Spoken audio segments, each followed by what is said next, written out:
Hello students, today our topic is वास्तविक संख्याएं, real numbers, class 10 exercise 1.1 question number. आज कल हमने लास्ट वीडियो में क्वेश्चन नंबर 2 किया था। मैं आपको बता चुका हूं क्वेश्चन नंबर 2, क्वेश्चन नंबर 4 और क्वेश्चन नंबर 5, ये 3 क्वेश्चन है आप लोगों के लिए बिल्कुल नए हैं। ऐसे क्वेश्चन आज तक आपने नहीं किए, इनको आपने बिल्कुल ध्यान से समझना है।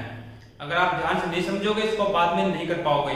तो क्वेश्चन नंबर 2 मैं आपको करा चुका हूं, अब मैं आपको क्वेश्चन नंबर 4 कराऊंगा, फिर 5th करेंगे हम, उसके बाद 3rd क्वेश्चन बिल्कुल सिंपल है, बाद में करेंगे इसको हम। तो क्वेश्चन नंबर 4 आप सबसे पहले अपनी बुक जो है उसको निकाल लीजिए और खोल लीजिए इसको, और क्वेश्चन 4 जो है उसको ध्यान से रीड करो। इसमें क्या लिखा हुआ है कि यूक्लिड विभाजन प्रेमिका का प्रयोग करके दर्शाइए कि किसी धनात्मक पूर्णांक का वर्ग, किसका वर्ग? धनात्मक पूर्णांक का। पूर्णांक means all positive, all negative with 0। वो सारे पूर्णांक होते हैं, लेकिन ये सभी पूर्णांक की बात नहीं कर रहा। ये किस पूर्णांक की बात कर रहा है? ये धनात्मक पूर्णांक की बात कर रहा है, यानी जो जमा वाले संख्याएं हैं उनकी बात कर रहा है। 1 2 3 4 इनकी बात कर रहा है। ठीक है, तो क्या दिखाना है, क्या दर्शाना है हमें? हमें दर्शाना है किसी धनात्मक पूर्णांक का जो वर्ग होगा ना वो कैसा होगा? किसी पूर्णांक m के लिए, यानी m कोई पूर्णांक हो सकता है, कैसा होगा वो? 3m होगा या फिर क्या होगा? 3m जमा 1 होगा। यानी आप किसी भी धनात्मक पूर्णांक का अगर हम वर्ग करें, किसी धनात्मक पूर्णांक का अगर हम वर्ग करें तो वो आपको कैसा दिखाई देगा? इसका कहने का ये अर्थ है कि वो आपको कैसा दिखाई देगा? वो दिखाई देगा 3m इस फॉर्म में या फिर 3m + 1। तो जरूरी नहीं यहाँ पे m का प्रयोग करना है, क्वेश्चन में m का प्रयोग किया हुआ है। हम इसको ऐसे लिख सकते हैं 3x या फिर 3x जमा 1। हम इसको ऐसे लिख सकते हैं 3n और 3n जमा 1। लेकिन यहाँ पे इसने m का यूज कर रखा है तो हम भी m का यूज कर लेंगे, लेकिन इससे कोई फर्क पड़ने वाला नहीं है। ठीक है, अब देखो ध्यान से, अब इस क्वेश्चन में देखो 3m + 1, 3 का यूज हो रहा है ना। देखो ध्यान से, कल भी मैंने आपको बताया था कि अगर मैं यूक्लिड का लेमा यूज करना है तो a और b के हैं 2 पॉजिटिव यानी धनात्मक पूर्णांक है। हमने a को b से क्या किया है? भाग किया है। क्या हो गया? इसका भागफल, और r क्या है? उसका शेषफल। तो a की वैल्यू क्या होती है? a = होता है b गुणा क्या हो, और उसमें क्या जोड़ देते हैं? r जोड़ देते हैं। ठीक है, अब यहां देखो r की वैल्यू क्या होती है? या तो 0 के बराबर होती है या फिर 0 से बड़ी, लेकिन b से क्या होती है? छोटी होती है। भाज्य से क्या होती है? छोटी होती है हमेशा ही। ठीक है, अब यहां देखो, अब इस क्वेश्चन में देखो 3m + 1 का यूज हो रहा है, तो यहां पे इसका अर्थ क्या होगा कि b की वैल्यू कितनी है? 3 है। कोई भी क्वेश्चन होगा अगर यहां 5m + 1 होता, इट मींस b की वैल्यू कितनी है? 5 है। ये ध्यान रखोगे आप। ठीक है ना, तो यहां पे b की वैल्यू कितनी है? 3 है। अगर b की वैल्यू हमें पता लग चुकी है तो वही वाला फिर फॉर्मूला लगाओ, सेम डिटो। a को भाग करना है किससे? b से करना था ना, लेकिन b की वैल्यू कितनी है क्वेश्चन के अंदर? 3 है। 3 से भाग करेंगे, यहाँ पे क्या है? भागफल यानी क्या हो, और यहाँ पे क्या है? शेषफल यानी कि r, और इसको लिखो a की वैल्यू क्या आएगी? 3 गुणा क्या हो और जमा r। ठीक है, अब यहाँ पे देखो r की वैल्यू, r मींस रिमाइंडर, शेषफल। अब शेषफल क्या हो सकता है? या तो 0 आएगा, अगर 0 नहीं आएगा तो क्या आएगा? 1, और ये फिर क्या आएगा? 2। 2 से ज्यादा नहीं आ सकता। क्यों नहीं आ सकता? क्योंकि हम 3 से भाग कर रहे हैं। अगर हम 3 से भाग कर रहे हैं, किसी भी संख्या को अगर हम 3 से भाग कर रहे हैं तो उसका जो शेषफल होगा या तो 0 आएगा या फिर 1 या फिर 2। ना तो 3 आ सकता और ना 3 से ज्यादा आ सकता।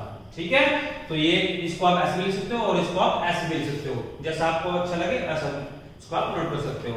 अब यहाँ देखो ध्यान से, अब की बार ये उनके वर्गों की बात कर रहा है, धनात्मक पूर्णांकों के वर्गों की बात कर रहा है। अब देखो ध्यान से, अब पहले हम r की वैल्यू 0 पुट करेंगे। यहाँ पे r की वैल्यू 0 पुट की हमने, यहाँ पे r 0 पुट किया तो a की वैल्यू कितनी आ गई है?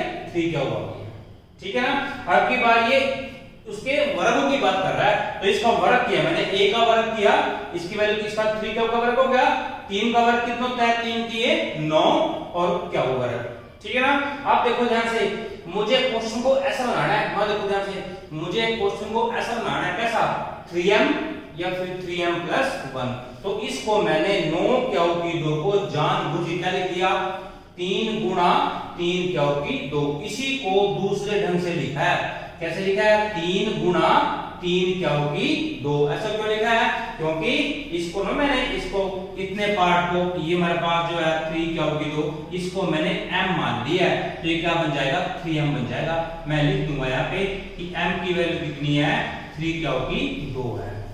ठीक है ना, तो ये क्वेश्चन को मुझे ऐसा बनाना है। ठीक है, 3 का गुणांक होगा या फिर 3 का गुणांक और जमा 1, ऐसा बनाना है मैं हर एक को। ठीक है ना, और ये बनेगा हर एक में। तो ये क्या है, देखो ये बन रहा है 3 का गुणांक, 3 गुणा 3 क्या होगी 2। यहां तो छोड़ देंगे तभी चल जाएगा, लेकिन क्योंकि वहां पे उसने m लिख रहा है वो क्वेश्चन के अंदर, वहां पे इसको m लिख दो, कोई फर्क नहीं पड़ने वाला इससे। तो इसको मैंने m लिख लिया, तो क्या बन गया 3m बन गया। ये क्लियर। ठीक है, उसके बाद r की वैल्यू पुट करते हैं 1, r की वैल्यू 1 पुट करो यहाँ पे, तो a की वैल्यू क्या बन जाएगी 3 क्या हो जमा 1 बनेगी। तो यहाँ पे r की वैल्यू 1, तो a की वैल्यू कितनी आ गई 3 क्या हो जमा 1 आ गई है। अब इसका वर्ग करेंगे, तो 3 क्या हो जमा 1 का वर्ग। यहाँ पे क्या लगा है, यहाँ पे देखो ये आइडेंटिटी लगी है, 1 की आइडेंटिटी, ये वाले जो इसको आप फॉर्मूला बोलते हो a की 2 जमा b की 2 और जमा ये सर्वसमीका जो है आपकी ये आइडेंटिटी जो है ये लगी है। तो a की 2 यानी 3 क्या होगी 2, b की 2 यानी 1 की 2 और 2 गुणा a गुणा b, वो वाला फॉर्मूला आपने वो वाली सर्वसमीका है वो वाली आपने यहाँ पे यूज करनी है। तो a की 2 जमा b की 2 जमा 2a b, तो क्या देखो क्या बन गया, ये 3 का वर्ग क्या बनेगा 9 और क्या होगी 2, ये तो बन गया 9 क्या होगी 2। 1 का वर्ग क्या होता है, 1 गुणा 1 क्या होता है 1 होता है, और 2 गुणा 3 गुणा 1 6, तो 6 क्या हो ये बन गया आपका। ठीक है ना, फिर मैंने क्या किया, कुछ नहीं किया, इसको पहले लिख दिया, एक को बाद में लिख दिया, कुछ कोई नहीं पड़ने वाला, इसको पहले इसको ये लिख दिया मैंने। फिर क्या किया मैंने, देखो इन दोनों में से क्या हो सकता है, इन दोनों में से 3 कॉमन आ सकता है। ठीक है ना, इन दोनों में से मैंने क्या किया 3 कॉमन निकाल लिया है। जब 3 कॉमन निकालना है तो क्या बचेगा 3, यहाँ बचेगा 3 3 9, यानी 3 क्या होगी 2, और यहाँ पे 3 दूनी 6, यहाँ पे ये बच गया। और +1 ये ऐसे कैसे, इन दोनों में से कॉमन निकालना है, इसमें से कॉमन नहीं आएगा। ठीक है, तो इन दोनों में से 3 कॉमन निकाल लिया हमने और +1। अब देखो क्या बन गया, 3 का गुणांक कुछ भी और जमा 1, तो ये क्या आ गया 3 और उसका गुणांक और जमा क्या आ गया 1। इसको मैंने सारा फिर क्या लिख लिया, इसको मैंने m लिख लिया है, तो ये क्या बन गया 3m जमा 1, ऐसा बन गया। और m की वैल्यू यहाँ पे क्या है, ये m की वैल्यू है 3 क्या होगी 2 जमा 2 क्या हो। ये इस टाइप के जो क्वेश्चन है आपको थोड़े डिफरेंट लगेंगे, क्योंकि आपने ऐसा क्वेश्चन नहीं किए हैं। ठीक है, इसलिए आपको बिल्कुल हर एक क्वेश्चन कराऊंगा और स्टेप वाइज कराऊंगा, आपने ध्यान से समझना है इनको। ठीक है, उसके बाद देखो यहाँ दोबारा देखो, उसको क्या करना है, अब r की वैल्यू पुट कर दिया हमने 2। ठीक है, पुट करो यहाँ पे r की वैल्यू 2, तो यहाँ 2 पुट करो तो क्या बन जाएगी, एक वैल्यू क्या बन जाएगी 3 क्या हो जमा 2 बन जाएगी। अब इसका वर्ग करो, जब मैंने r की वैल्यू 2 पुट की यहाँ पे, तो एक वैल्यू 3 क्या हो जमा 2, इसका वर्ग किया, फिर वही वाली समीकरण लगेगी आपकी, समीकरण आइडेंटिटी लगेगी वहां पे। तो a क्या हो यानी a की 2 यानी 3 क्या होगी 2, b की 2 यानी 2 की 2 और 2 गुणा a गुणा b यानी 2 गुणा 3 क्या हो गुणा 2, ये बन गया आपकी। और 3 का वर्ग 9 और क्या होगी 2 और 2 का वर्ग 2 दूनी 4 और ये बन गया आपका 2 दूनी 4 के 12 12 क्या हो ये बन गया आपका। ठीक है ना, अब देखो ध्यान से, इसको मैंने इकट्ठा ले लिया है, 9 क्या होगी 2 जमा 12 के को इकट्ठा ले लिया 4 को बाद में। ठीक है ना, अब देखो ध्यान से 4 में से ये देखो ये भी इसमें से 3 कॉमन आ जाएगा, 3 3 9, इसमें से 3 कॉमन आ जाएगा, 3 चौके 12, लेकिन इसमें से कॉमन नहीं आएगा 4 में से 3। फिर क्या करूंगा मैं, इसको मैंने 4 को ना ब्रेक कर लिया, तोड़ दिया इसको। कैसे किया, 4 को मैंने लिख लिया 3 जमा 1। क्यों लिख लिया, ताकि मैं इन दोनों में से इन तीनों में से मैं 3 कॉमन निकाल सकूं, इसलिए मैंने ऐसे किया। तो 4 को लिख दिया मैंने 3 जमा 1। अब देखो अब इन तीनों में से ऐसे क्यों किया मैंने, देखो इन तीनों में से 3 कॉमन आ सकता है, 3 के 9, 3 चौके 12, 3 एकम 3, तो इन तीनों में से 3 कॉमन निकाल ले यहाँ पे। तो ये क्या बचेगा 3 क्या होगी 2, 3 3 9, ये 3 चौके 12 यानी 4 क्या हो और 3 एकम 3 और बाद में जो एक है ये लिख दिया मैंने।